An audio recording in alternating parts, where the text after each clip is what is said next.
In this lecture of solid state devices, we discuss about Hall effect. In the previous lectures, we studied about the drift mechanism occurring in semiconductors. So here we consider a p-type semiconductor. Here we consider a p-type semiconductor in which drift is occurring in the x direction. So holes are moving in the x direction due to some electric field in the x direction. So consider a p-type semiconductor in which drift is occurring in the x direction. So Ix current, drift current due to the movement of holes in the semiconductor, some current Ix will be flowing in the x direction. So we are considering a p-type semiconductor in which some drift is occurring through the semiconductor. In such a semiconductor, if a magnetic field is applied perpendicular to the direction in which holes drift in the p-type semiconductor, the path of this hole will tend to deflect. So we are applying a magnetic field to the semiconductor in which holes are drift, and the path of the holes may tend to get deflected in the minus y direction. So holes are drifting in this direction, that is in the x direction. So the path of the holes will tend to deflect due to the applied magnetic field, and this will continue until an electric field is set up across this point A and B. So holes are drifting, or holes are moving towards the minus y direction, so that a plus potential and a minus potential will develop across the width of the semiconductor due to this movement, and this lateral force will continue until the total force due to the magnetic field and the total force due to the field created across A and B balances each other. So we can call it as the steady state condition. So this force will continue until the force due to the magnetic field applied balances with the force due to electric field created across the width of the semiconductor.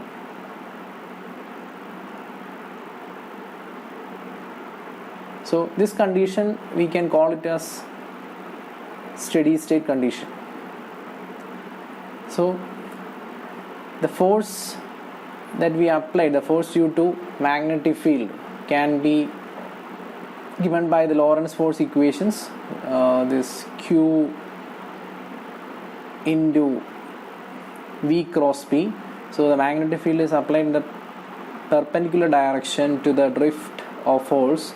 So Vx B Z, the angle is 90 degrees, so the value will be Vx B Z sin 90. Sin 90 is 1, so it is Vx B Z.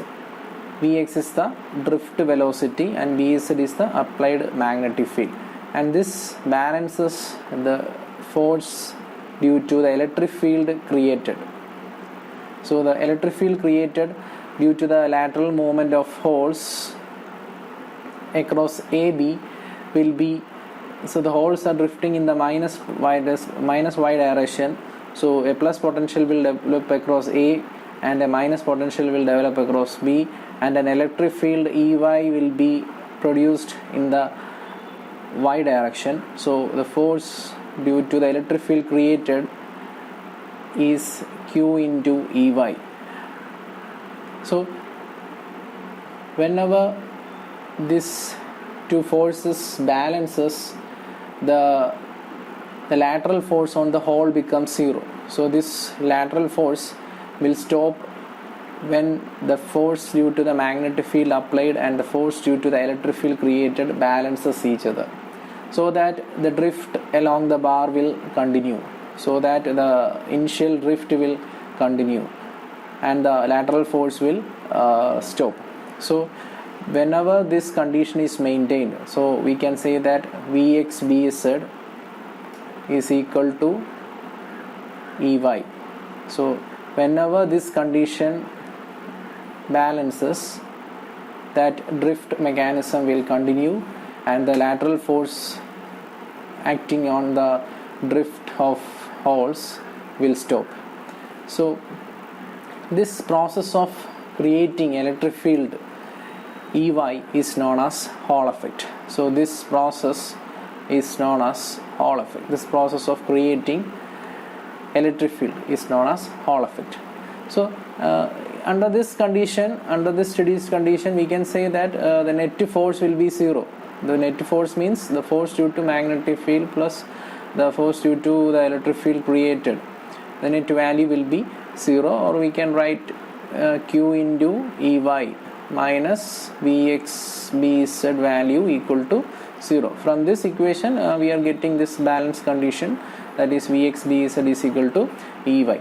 So this is the steady state condition, and under this steady state condition, as the force due to this field balances the force due to magnetic field, the lateral force on the hole becomes 0 as they drift along the bar. So this is an important condition, so we call it as equation 1, and this process of creating an electric field Ey is known as Hall effect. And the voltage across A and B, or the voltage across the width W of the semiconductor, that is VAB. So voltage, electric field means potential difference by electric field means potential difference by that distance. So here across AB means across the W width, we can measure the voltage difference VAB as electric field created into distance or into width. So electric field is potential by length. So here length means the width of the semiconductor. So voltage across AB is Ey into W. This VAB is known as Hall voltage. Hall voltage. So this is the expression for Hall voltage. Equation number 2. So we have obtained the balanced condition, that is the force due to magnetic field applied and the force due to the electric field created. From that we have determined a condition Vxbz is equal to Ey, and also we defined the Hall voltage or the voltage across the width of the semiconductor W as Ey into W, that is the Hall voltage. And now we will derive an expression for the Hall coefficient, that is we have the current density Jx is equal to Q into P0 into Vx. Drift current density, so the holes are drifting in the x direction, so the drift current density along the x direction Jx is equal to Q into P0 into Vx. For electrons it is Jx is equal to minus Q into N0 into Vx. Vx is the drift velocity. So here we consider a p-type semiconductor, so the drift current density Jx is equal to Q into P0 into Vx. From this Vx is equal to Jx by Q into P0. Substitute this value of Vx in equation 1. So substituting, so I will write once more, Jx is equal to Q into P0 into Vx. From that Vx is equal to Jx by Q0, Q into P0. substitute this value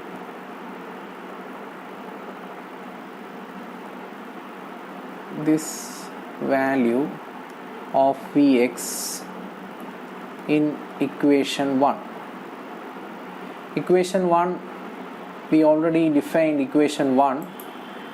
Equation 1 is this one, that is Ey is equal to Vx Bz. So substituting for Vx, we will obtain the value of Ey. So Ey is equal to Vx Bz. Vx is replaced by Jx by Qp0 into Bz. Here 1 by Qp0 is represented as Jx into Rh into Bz, where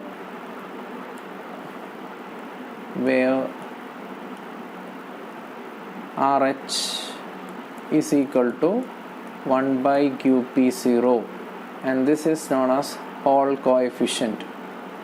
So this is known as Hall coefficient. So we have obtained the value for Hall voltage is equal to Ey into W. Ey is the electric field created and W is the width of the semiconductor. Similarly, the Hall coefficient also we defined as Rh is equal to 1 by Qp0.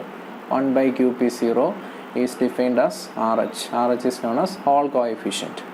So we obtained the value for Hall voltage and Hall coefficient. Now we will derive the majority carrier concentration in terms of Hall voltage. An expression for majority carrier concentration. So majority carrier concentration in terms of Hall voltage. So for this we have Rh is equal to 1 by Qp0.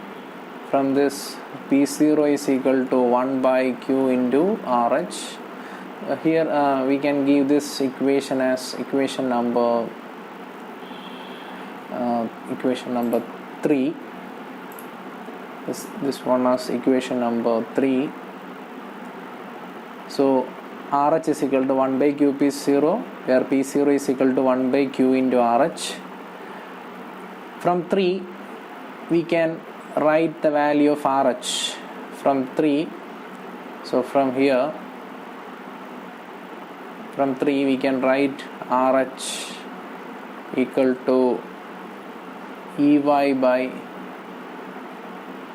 Jx Bz. So substitute this value here. So P0 will become 1 by Q into Rh. Rh is Ey divided by Jx Bz.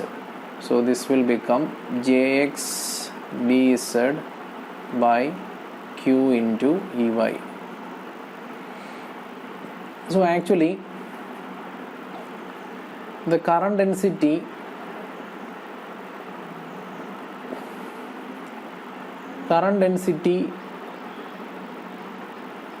is related to current by J is equal to I by A. So J is the current density, I is current, A is the area of cross section. So we can write Jx as Ix by A. A is the area of cross section of the semiconductor. Here the area of cross section means the W is the width and T is the thickness. So area of cross section is W into T. Area of cross section is W into T. So we can replace Jx by Ix by W into T. W into T means area. So Jx is replaced by Ix by A. A is W into T into Bz. So Jx by Q into epsilon y. So Q into epsilon y. Epsilon y is, we have derived the value of epsilon y. So epsilon y from equation 2, epsilon y is Hall voltage by W. Epsilon y can be written as, from 2, epsilon y can be written as Hall voltage. So VAB by W. So the value will become P0 is equal to Ix BZ, WW get cancelled, Q into T into VAB. So this is the expression for majority carrier concentration in terms of Hall voltage. So this is the expression. So P0 is the majority carrier since we consider a p-type semiconductor, and it is equal to Ix into BZ by Q into T into VAB. VAB is the Hall voltage. T is the thickness of the semiconductor. So this is the, so we have obtained the value for Hall voltage, Hall coefficient, and the majority carrier concentration in terms of Hall voltage. Now, so some simple equations can be considered here. We have resistivity rho is equal to R into A by L. Area is R W into T by L. So, and R is the resistance of the material, and it can be written as the voltage across the C and D terminal, resistance equal to V by I. So R is the resistance of the drift region. So voltage across C and D. So this is the area. C, point C is this, and point D. So this is the drift region. So voltage Ix means voltage across C and D divided by current Ix. So that will be the value for resistance. So VCD by Ix, that is the value of R, into W into T by L. So you should know the conversions in different terms, that is R can be replaced by VCD by Ix, and this is the relation for resistivity. Similarly, mobility